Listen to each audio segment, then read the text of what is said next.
दर्शकवृन्द नमस्कार। कार्यक्रम सन्दर्भको आजको श्रृङ्खलामा यहाँहरूलाई हार्दिक स्वागत छ। सन्दर्भको आजको श्रृङ्खलामा पछिल्लो समय नेपालको सिमाना लिपुलेक, लिम्पियाधुरा र कालापानीमा देखिएको सीमा विवादमा आधारित रहेर आज हामी कुराकानी गर्ने जमर्को गरिरहेका छौँ। शुक्रबार मात्रै भारतीय रक्षा मन्त्री राजनाथ सिंहले लिपुलेकदेखि चीनको तिब्बत मानसरोवरसम्म जोड्ने ट्र्याकको उद्घाटन गरिसकेपछि निम्तिएको तरङ्ग र नेपाली जगतमा अर्थात् नेपालमा अहिले विभिन्न पार्टीका भातृ सङ्गठनहरूले र विभिन्न अभियन्ताहरूले यसको विरोध जनाइरहँदाखेरि भारतले कान समेत फटफटाएको छैन। नेपालको स्वाधीनतामाथि, नेपालको सार्वभौम सत्तामाथि भारतको रवैया र भारतको दादागिरी विरुद्ध नेपालका विभिन्न पक्षहरूबाट विरोध भइरहेको छ। यतिखेर विश्वभरि कोरोना भाइरसको सङ्क्रमणको जोखिम पनि उत्तिकै बढ्दै गएको छ। विश्वका विभिन्न मुलुक लकडाउनमा परेका छन्। यो परिस्थितिमा, यो स्थितिमा चाहिँ भारतले जसरी नेपालको सीमा अतिक्रमण गर्दै नेपाली भूमिमा बल मिच्याइका साथ सडक विस्तार गरेको छ, यसको जताततै विरोध भएको छ। र मैले केही तथ्यहरू पनि तपाईँका माझमा मैले प्रस्तुत गर्न चाहन्छु। जस्तो नेपाल अङ्ग्रेज युद्ध समाप्तिपछि सुगौली सन्धि हुनु अघि नै तत्कालीन इस्ट इन्डिया कम्पनी महाकाली नदीलाई नेपालसँगको सिमाना मान्न तयार रहेको समेत पुराना दस्तावेजहरू भेटिएका थिए। त्यसै गरी 1816को मार्चमा भएको सुगौली सन्धिको 5औं नम्बर बुदामा समेत नेपाली पक्षले काली नदी, पश्चिमको भूभाग र त्यहाँ बस्ने मानिसहरूप्रति कुनै किसिमको पनि अप्ठ्यारो र असहज र सरोकार व्यक्त नगर्ने भनेर समेत लेखतहरूमा लेखेको पाइन्छ। सुगौली सन्धि नेपालका राजाले 1816को डिसेम्बरमा अनुमोदन समेत गरेको पाइन्छ र सीमा मामिलाहरूबारे गहिरो अध्ययन गरेका नेपाली विज्ञहरूले समेत काली नदीको उद्गम स्थल खोज्ने क्रममा आफूले नेपालको सिमाना लिम्पियाधुरा रहेको तथ्य समेत फेला पारेका छन्। तर यति प्रमाणहरू हुँदै पनि दार्चुला निवासी जति पनि नागरिकहरूले चाहिँ कर तिरेको, पोत तिरेको यी दसी प्रमाणहरू हुँदै पनि भारतले जुन नेपालको भूमिलाई आफ्नो भूमि भनेर नक्सामा समेत समावेश गरेर जसरी भारतले दादागिरी र रवैया देखाइरहेको छ, यसको खास कारण यतिखेर चाहिँ नेपाली जनताले जान्न चाहेका छन्। र विगत लामो समयदेखि सीमा बारेमा अध्ययन गर्नुभएका र लिपुलेक, लिम्पियाधुरा, कालापानीमा 2 पटकसम्म पुग्नुभएका, त्यहाँ मार्च पास समेत गर्नुमा समेत सहभागी हुनुभएका र चाहिँ 2056 सालको राष्ट्रिय सभा निर्वाचनमा भारतले नै उहाँलाई दिपायलसम्म जान नदिएको एउटा त्यो परिस्थिति थियो। गणेश सिंह ठगुन्ना दार्चुलाबाट निर्वाचित प्रतिनिधि सभा सदस्य अर्थात् नेकपाका केन्द्रीय सदस्य, आज हामी उहाँसँग चाहिँ लिपुलेक, लिम्पियाधुरा र कालापानीको समस्या विवाद के हो, उहाँले 2 पटक त्यहाँ जाँदाखेरि बुझ्नुभएको परिस्थिति के थियो, यी यावत विषयमा कुराकानी गर्छौँ। ठगुन्नाजी, यहाँलाई स्वागत छ कार्यक्रम सन्दर्भमा। नमस्कार। लकडाउनको समय छ, कसरी दिनहरू व्यतीत हुँदैछन्? यतातिर बजेट अधिवेशन पनि चलेको छ। सुरुमा चाहिँ मैले यहाँलाई सोध्न चाहेँ, यो लकडाउनको पिरियडलाई चाहिँ कसरी सदुपयोग गर्दै हुनुहुन्छ? अब लकडाउनको बेलामा अत्यावश्यक काम बाहेक घरमै बस्नुपर्छ, घरमै बसिरहेछौँ। तर अब अहिले सदन पनि चलिरहेको छ, समितिहरूका पनि बैठक बसिरहेको र बजेटको तर्जुमा पनि भइरहेको हुनाले संसद भवन र सिंहदरबारतिर जाने काम पनि भइरहेको छ। अर्थमन्त्री युवराज खतिवडाले चाहिँ बजेटका सिद्धान्त र चाहिँ जुन विधेयक चाहिँ अस्ति मात्रै प्रस्तुत गर्नुभएको छ, त्यसमा चाहिँ बोल्ने अवसर, बोल्ने मौका तपाईँले पाइसक्नु भएको हो? अब नीति कार्यक्रममा बोल्छु म, त्यसमा बोलेको छैन। त्यसको मतलब अब चाहिँ तपाईँले ल्याउने बजेटको प्रारूप चाहिँ अलिकति फरक ढङ्गको हुन्छ या चाहिँ पुरानै ढङ्गले चाहिँ बजेट आउँछ, के भन्न चाहनुहुन्छ? बजेटले त समग्र क्षेत्रलाई छुनुपर्छ। मुख्य प्राथमिकता भनेको त अहिले सबैले भोगिरहेको विश्वव्यापी रूपमा जुन महामारी छ, कोरोना भाइरस विरुद्ध नै कसरी लड्ने र यसबाट उत्पन्न समस्याहरू, यसबाट सिर्जित समस्याहरू विभिन्न क्षेत्रमा परिरहेका छन्। यसकारणले ती समग्र क्षेत्रलाई उत्थान गर्ने किसिमको पहिलो प्राथमिकता त बजेटले दिन्छ नै। तर पनि त्यसलाई मात्रै नभएर सम्पूर्ण समग्र क्षेत्रलाई नै बजेटले समेटेर आउने किसिमको कार्यक्रमहरू सरकारले अगाडि सारिरहेको छ। त्यसै किसिमले बजेट आउँछ। अब आज हामीले महत्त्वपूर्ण विषय उठान गर्न खोजेको, किनभने तपाईँ पनि यसप्रति जानकार हुनुहुन्छ। तपाईँ 2 पटक ऋषि लाम्साली र चाहिँ तत्कालीन अहिलेका पर्यटन मन्त्री योगेश कुमार भट्टराई 2 पटक उहाँहरू चाहिँ लिपुलेक पुग्दाखेरि तपाईँ पनि त्यो अभियानमा चाहिँ सरिक भएर लिपुलेक, लिम्पियाधुरा, कालापानीसम्म पुग्नु भएको छ। आजको दिनमा भारतले जसरी लिपुलेकदेखि मानसरोवरसम्म ट्र्याक खोल्दाखेरि यो काम त अहिले तत्कालै त भएको होइन, यो विगत लामो समयदेखि त्यहाँ चाहिँ ट्र्याक खोलिरहेको थियो।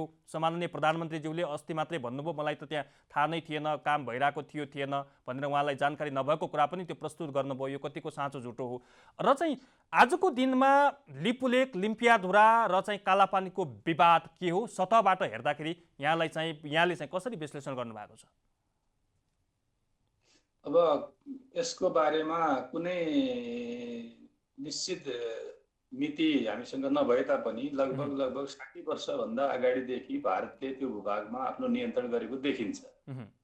र त्यो भारतीयहरूले भूभागमा अतिक्रमण गर्दाखेरि दुईटा चरणमा त्यो भूभागमा भारतले आफ्नो सैन्य उपस्थिति बढाएको देखिन्छ। पहिलो लिम्पियाधुराबाट लिपुलेकसम्मको भूमिमा एकपटक उनीहरूले एउटा चरणमा अझ त्योभन्दा अगाडि त्यहाँ आफ्नो नियन्त्रण कायम गरेर त्यहाँको जनताहरूलाई आफ्नो स्वामित्वमा लिन खोजेको देखिन्छ भने सन् 62को वारमा चीन र भारतको बिचमा जुन युद्ध भएको थियो त्यो युद्धको बेलामा कालापानीमा आएर सैन्य क्याम्प स्थापना गर्दै लिपुलेक मार्फत चीनसँग लडाईँ लडिसकेपछि त्यो लडाईँ सकिसकेपछि कालापानीबाट आफ्नो सेना फिर्ता नगरेर कालापानीसम्म नै भारतले आफ्नो अतिक्रमण गरेको देखिन्छ। यसकारणले दुईटा चरणमा नेपालको भूभागलाई भारतीय अतिक्रमण सैनिक नियन्त्रणभित्र राखिसकेपछि त्यसभित्र भारतीय सम्पूर्ण शासन भारतको चलिरहेको हुनाले तत्कालीन शासकहरूले त्यो प्रतिरोध नगरेको हुनाले सहजै उनीहरूले त्यहाँ लामो समयसम्म बसेको हुनाले अहिले उनीहरूको मनस्थिति सितिमिति त्यो क्षेत्र नछोड्ने र आफ्नै हो भन्ने किसिमको एउटा मानसिकता बनेको अवस्था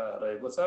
तर पनि अब अहिले जुन किसिमको परिस्थिति नेपालमा सिर्जना भएको छ र नेपाल सरकारमा खास गरेर नेपाल सरकारले कडाइका साथ जुन मुद्दा अगाडि उठाएको छ यसले गर्दाखेरि अब यसको ढिलो चाँडो केही समय अघि पछि हुन सक्ला, तर चाहिँ एउटा निर्णायक वार्ताको चरणबाट कुनै निकास हुन्छ भन्ने अवस्थामा हामी पुगेका छौँ। नेपालका शासकहरूले भारतीय सेनालाई त्यहाँ आश्रय दिनका निम्ति चाहिँ त्यो भूमि चाहिँ केही समयका लागि प्रयोग गर्न दिएको, तर चाहिँ भारतीय सेना त्यहाँ बसिसकेपछि त्यहाँ जडा गाडेरै बसेको र उसले छोड्न नचाहेको समेत कतिपय दस्तावेजले भेटाउँछ। यसमा कतिको सत्यता छ?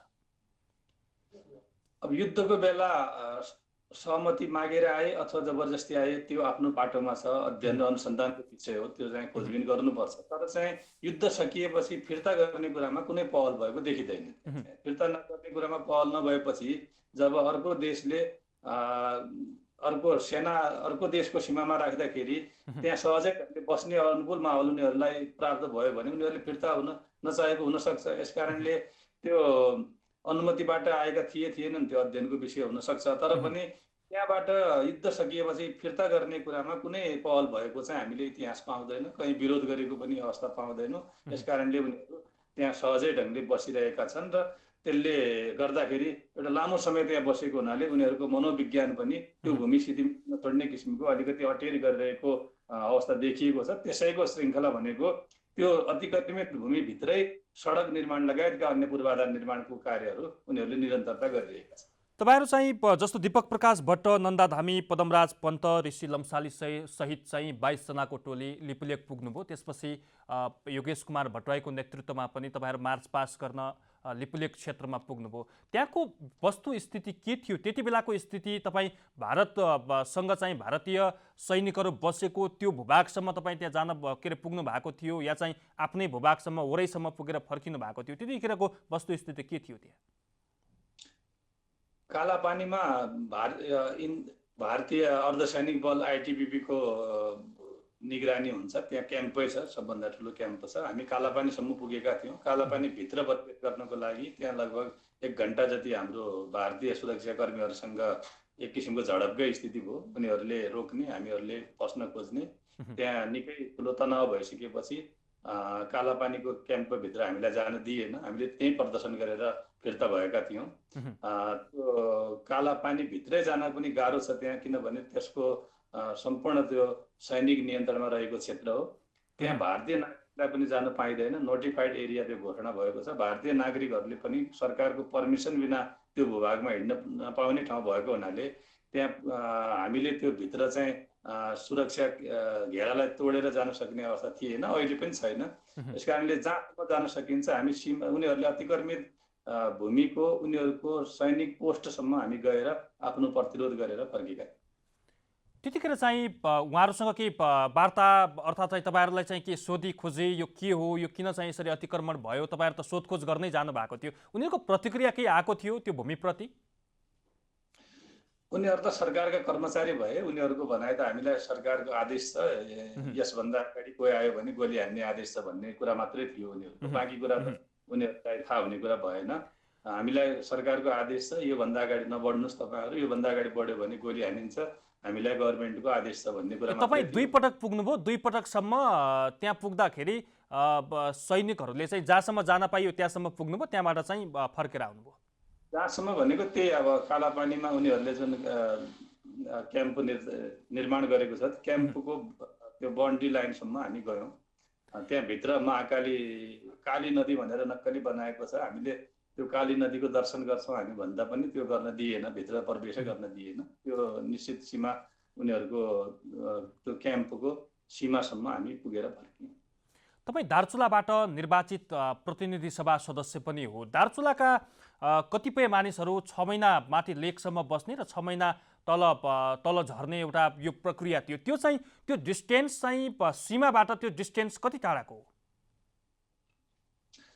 होइन, उताको सीमा जुन हाम्रो उनीहरूले क्याम्प बनाएको सीमाबाट त त्यहाँहरू लगभग 16 किलोमिटर पर्छ त्यहाँबाट। तर सीमा त भारतको त जोडिएको छैन, त्यो साङ्ग्रो पनि गर्ब्याङसँग जोडिएको छ। त्यो गर्ब्याङ जोडिएको त 1-1.5 किलोमिटर होला, त्यो त्यति पनि छैन। तर चाहिँ जुन अतिक्रमित भूमिबाट हाम्रो बस्तीको सीमा चाहिँ 16 किलोमिटर छ। अब हामीसँग चाहिँ यति दस्तावेज हुँदाहुँदै पनि, दसी प्रमाण हुँदाहुँदै पनि हिजोका दिनमा चाहिँ नापी नक्सा गर्दाखेरि काली नदीको सिमानाले चाहिँ नेपाललाई छुट्याएको भनेर भन्दै पनि जसरी भारतले अस्ति मात्रै मानसरोवरसम्म जोड्ने ट्र्याक चाहिँ खोलेको छ, यो विषय भारतको रवैया हो, हामी चाहिँ भारतका सामु जहिले पनि छिमेकीका सामु निरीह बन्दै आएका हौँ भन्ने लाग्छ, या चाहिँ तपाईँलाई के लाग्छ यो विषय चाहिँ हिजो अस्तिको विषय? होइन, हिजो अस्तिको विषय त कुनै नौलो विषय होइन, त्यस विषयलाई नै अहिले प्रमुख मुद्दा बनाउनुपर्छ जस्तो पनि लाग्दैन। किनभने 60 वर्ष अगाडिदेखि नै भूमि उनको नियन्त्रणमा छ, अनि त्यो भूमिभित्र के बनायो भन्ने कुराको विरोधको कुनै अर्थै भएन नि त। हामीले भूमि फिर्ता लिने कुरा सक्यौँ भने ती कुराहरू समाधान। भूमि भारतको नियन्त्रणमा हुने, भारतीय सेनाको उसमा बस्ने, अनि त्योभित्र उनले घर बनायो, टहरा बनायो भनेर हल्ला गर्नुको कुनै अर्थ छैन। यो बुझाएकै समस्या छ। हिजोका दिनमा तल जगबाट तपाईँहरूले चाहिँ यो आवाज उठाउँदै आउनु भएको थियो, सरकारले बल्ल सुन्या जस्तो लाग्छ? होइन, सरकारले पनि सुनेको छ। सरकारले सुन्दैमा भारतसँग त्यति सजिलै यो मुद्दा समाधान हुने अवस्था छैन। यसलाई लामो लडाइँ लड्नुपर्ने छ, धेरै जटिल ढङ्गले हामी अगाडि बढेपछि हुन्छ। सरकारले सुन्ने बित्तिकै खुरुक्कै भारतले छोड्छ जस्तो मलाई लाग्दैन। किन भन्दाखेरि मैले अगाडि नै भने त 60-70 वर्ष अगाडिदेखिको मनोविज्ञान उनीहरूले त्यहाँ कब्जा जमाएर बसेको हुनाले उनीहरूको मनमा यो हाम्रै हो भन्ने पनि एउटा परेको छ, र त्यसलाई अलिकति उनीहरूले ढिपी गरेर सितिमिति नछोड्ने किसिमका सङ्केतहरू ती सडक निर्माणदेखि लिएर अन्य निर्माणका कुराहरू हुन्। तर मूल समस्या भनेको के हो भने हाम्रो सीमा अतिक्रमण छ। जुन बाटो बनाइरहेको छ, बाटोभन्दा अझ पूर्वतिर त कालापानीमा सैनिक क्याम्प छ नि त। हामीले सैनिक क्याम्पको विरोध किन गर्ने? सैनिक क्याम्प त्यहाँबाट हटाउनु भनेर किन नभन्ने? त्योभन्दा अझ पूर्वतिर चाहिँ सैनिक क्याम्पै बसेको छ, सैनिक क्याम्प चाहिँ बनाउनु हुने, अनि त्योभन्दा भित्र बाटो बनाउँदाखेरि हल्ला गर्नुको के अर्थ हो? मैले पुरै बुझेको छैन। तपाईँको पनि एउटा इतिहास छ। 2056 सालमा दिपायल आउँदाखेरि तपाईँ भारतीय बाटो प्रयोग हुँदै आउनुपर्ने स्थिति थियो, त्यति बेला चाहिँ भारतको नियन्त्रणमा रहेको भन्ने समेत हामीले चाहिँ त्यो सुनेका थियौँ। त्यो अवस्थामा यहाँहरूले चाहिँ अभियान चाल्नुभयो, विगत लामो समयदेखि 60 वर्षदेखिको यो सीमा अतिक्रमणमा चाहिँ यहाँहरू बोल्दै आउनुभयो, तर चाहिँ प्रत्येक बेलाका सरकारहरू निरीह साबित हुँदै गए। अब चाहिँ हामीले यसरी प्रबन्ध गर्नुभन्दा पनि कूटनीतिक रूपमा चाहिँ छलफल बहस र के गर्नुपर्छ अन्य प्रक्रिया नअपनाएसम्म भारतले भूमि फिर्ता गर्ने कुनै छाँटकाँट छैन। हामी यही कन्क्लुजनमा पुग्यौँ। होइन, त्यो कन्क्लुजन हो, हाम्रो मुद्दा नै एक सूत्रीय हुनु पर्यो। मुद्दा हामीले विकेन्द्रीकृत गर्ने होइन। कुनै बेला लिपु लेकको कुरा गर्ने, लिपु लेकको कुरा पनि अपूर्ण कुरा हुन्छ। लिपु लेक भने त अतिक्रमित भूमिको तपाईँको 1/4 पनि होइन, त्यो टोटल्ली अतिक्रमित भूमिको हामीले 1/4 कुरा गरेर पनि कुनै अर्थ छैन। हामीले एउटा सिङ्गो एउटै मुद्दामा जानु पर्यो। त्यो मुद्दा भनेको हाम्रो सीमा जुन लिम्पियाधुराबाट निस्किने कुटी याङ्दी नदीको पश्चिममा भारतीय सुरक्षाकर्मी भारतीय नियन्त्रण हुनु पर्यो। त्योभन्दा पूर्व आउनु मिलेन। त्यो कुटियाङदी भन्दा पश्चिमतिर अहिले कालापानीमा भएको, अहिले गुन्जीमा भएको, विभिन्न ठाउँमा भएका सैनिक क्याम्पहरू कुटियाङदीको पश्चिमपट्टि सर्नु पर्यो। त्यहाँको स्वामित्व नेपालको हुनु पर्यो। कुटियाङदी भन्दा पूर्वतिरको स्वामित्व नेपाल सरकारको हुनु पर्यो, नेपालको सुरक्षाकर्मीको हुनु पर्यो, नेपालको प्रशासनको हुनु पर्यो। त्यसभन्दा पश्चिमतिर त्यहाँ त्यो सर्नु पर्यो। त्यो सर्यो भने स्वतः त्यो हाम्रो भूमि, त्यत्रो ठुलो भूमि हाम्रो नियन्त्रणमा आउँछ र त्यहाँ हामी आफ्नो किसिमले पूर्वाधार निर्माण लगायत कुराहरू गर्न सक्छौँ। लिपुले कुरा गर्दा पनि धेरै ठुलो भूभाग हामीले आफैले दाबी छोडेको देखिन्छ। नेपालका पूर्ववर्ती शासकहरूले एउटा लघुतावास, आफ्नै मनमा भएको लघुतावासले थुप्रै नक्साहरूमा लिपुलेखसम्म मात्रै नेपालको नक्सा कायम गरेको पनि देखिन्छ यो बिचमा। त्यसले त झन्डै हाम्रो 330-32 वर्ग किलोमिटर भूमि त हामी आफैले आत्मसमर्पण गरेर छोडेको देखिन्छ। यसकारणले अहिले कुनै पनि टुक्र्याएर खुद्रे यो उसमा मुद्दामा जाने होइन, हाम्रो सीमा निर्धारण गर्नुपर्छ भन्ने प्रमुख मुद्दा र सीमा निर्धारण गर्दाखेरि महाकाली नदीको उद्गम स्थल पत्ता लगाउने कुरा दोस्रो मुद्दा र त्यो पत्ता लगाइसकेपछि महाकाली नदी पूर्वको जे जति भूभाग हुन्छ नेपालको नियन्त्रणमा आउनु पर्यो र महाकाली नदी पश्चिमको भूभाग चाहिँ भारतको नियन्त्रणमा जानु पर्यो। अहिलेको हाम्रो मुख्य मुद्दा नै यही मुद्दा हो। यो मुद्दा भन्दा बाहिर हामी फुटकर मुद्दाहरूमा जान थाल्यौँ भने त्यहाँ भारतले एउटा घर बनाएपछि घर किन बनायो भनेर गयौँ, त्यहाँ एउटा खानेपानी योजना बनाउला, खानेपानीको योजना किन बनायो भनेर गयौँ भने मलाई लाग्छ मूल मुद्दाबाट हामी भड्किएको हुनेछ। मूल मुद्दा हाम्रो भूमिको भूमि फिर्ता गर्ने कुरा यदि हामीले सक्यौँ भने सम्पूर्ण कुराहरू हामी सक्छौँ। भूमि चाहिँ भारतको नियन्त्रणमा रहिरहने, अनि त्यहाँभित्र यो रोड बनायो भनेर उफ्रिनुको त कुनै अर्थै छैन। यसकारणले मूल मुद्दामा हामी जाँदाखेरि विगतमा निश्चित रूपमा तपाईँहरूले भने जस्तै हामी कालापानी गइसकेपछि त्यो बेला नेपालबाट दिपाइल आउने बाटो थिएन, भारतको टनकपुर भएर कञ्चनपुर भएर दिपाइल आउनु पर्थ्यो। त्यहाँ हाम्रो राष्ट्रिय सभाको चुनावको लागि त्यहाँ जाँदाखेरि भारतीय उसमा इन्टेलिजेन्स ब्युरोहरूले हाम्रो नाम रिपोर्ट गरेर रहेछ, उनीहरूले हामीलाई अरेस्ट गर्यो। तपाईँहरू भारत विरोधी, तपाईँहरूलाई चाहिँ भारतमा बाट जान पर्मिसन पनि छैन, तपाईँहरूलाई मुद्दा रिमान्ड लाग्छौँ पनि भनेको थियो। हामी 2-3 घन्टा कस्टडीमा पनि बस्यौँ। पछि नेपाल भारतको बोर्डरमा हुनाले तनाव पनि हो, गेट बन्द हुने स्थिति आयो। वारिपट्टि पनि साथीहरूले प्रतिरोध गरेपछि नेपालको प्रशासन र भारतको प्रशासनको समन्वयमा हामीलाई नेपाल दार्चुला नै फिर्ता गरियो। त्यहाँबाट रात दिन हिँडेर चाहिँ हामी दिपाइल पुग्यौँ। त्यो चाहिँ भारतीय व्यवहार हामी सहीकै हो, तर पनि अब उनीहरूको आफ्नो किसिमको राष्ट्रको लागि गर्ने प्रक्रिया थियो, त्यसमा हामीले कुनै अन्यथा लिएन। हामीले पनि आफ्नो राष्ट्रको राष्ट्रियताको लागि हामीले लड्नुपर्छ। उनीहरू आफ्नो ढङ्गले आफ्नो देशको लागि लडे, त्यसको लागि त्यहाँको सुरक्षाकर्मीहरूप्रति प्रशासनप्रति त हाम्रो कुनै त्यस्तो उ छैन, तर पनि त्यस्ता घटनाक्रमहरू चाहिँ भएका हुन्। अब नेपाल सरकारले ढिलै भए पनि छाङरुङमा 25 जना सशस्त्र प्रहरी इन्सपेक्टरको नेतृत्वमा त्यहाँ खटाएको छ। त्यहाँ चाहिँ बिओपी स्थापना गर्ने भनेर रणनीतिक रूपमा चाहिँ प्रस्तावहरू अगाडि सारिएको छ। 11 करोडभन्दा बढी रकम विनियोजन समेत गरिएको छ। 165 जनाको गुल्म राख्ने भनेर जसरी भनिएको छ, आजको दिनमा छाङरुमा नेपाली फौज अर्थात् सीमा सुरक्षा पोस्ट राख्दाखेरि हाम्रो सीमा चाहिँ जोगिने, हाम्रो सीमा चाहिँ अतिक्रमित नहुने भन्ने कुरामा चाहिँ कतिको विश्वस्त हो तपाईँ? यो किनभने 16 किलोमिटरभन्दा अगावै छाङरु भन्ने ठाउँमा चाहिँ बिओपी स्थापना हुँदैछ।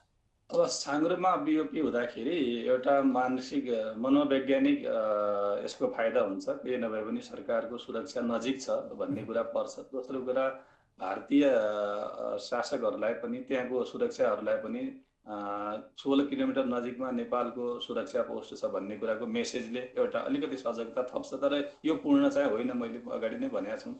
र यसबाट अब हामीले कालापानीको नजिक कौवामा चाहिँ हामीले सशस्त्रको क्याम्प स्थापना गर्नुपर्छ। त्यसमा अहिले पनि म लागिरहेको छु। खास गरेर छाङरुमा डिएसपीको नेतृत्वमा बसे पनि कौवामा इन्सपेक्टरको नेतृत्व र उतापट्टि हाम्रो दोस्रो हाम्रो भन्ज्याङ छ त्यहाँ तिङ्करमा चाहिँ अर्को एउटा युनिट राख्नुपर्छ। 2टा युनिट अझ थप्नुपर्छ। छाङरुमा मेन युनिट राखे पनि त्यहाँबाट कालापानी तर्फको कौवामा एउटा युनिट राख्नुपर्छ, अनि माथि तिङ्कर लिपुलेक तर्फको पोइन्टमा अर्को युनिट राख्नुपर्छ अहिलेलाई।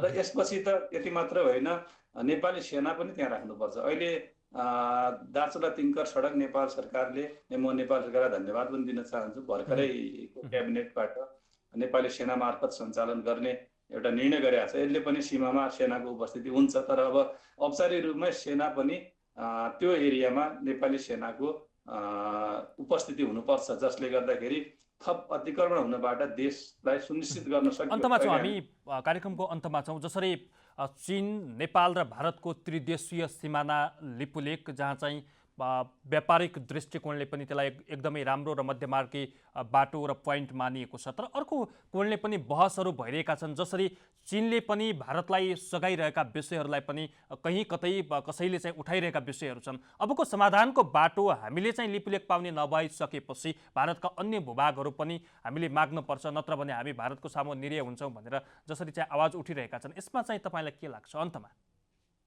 यस्तो कुराको त कुनै अर्थै छैन। हामीले कुनै सट्टा भर्ना गर्ने विषय होइन। यो देशको भूमि, हाम्रो भूमि हामीले पाउनुपर्छ। हाम्रो भूमि होइन भने पाउने कुरा हुँदैन।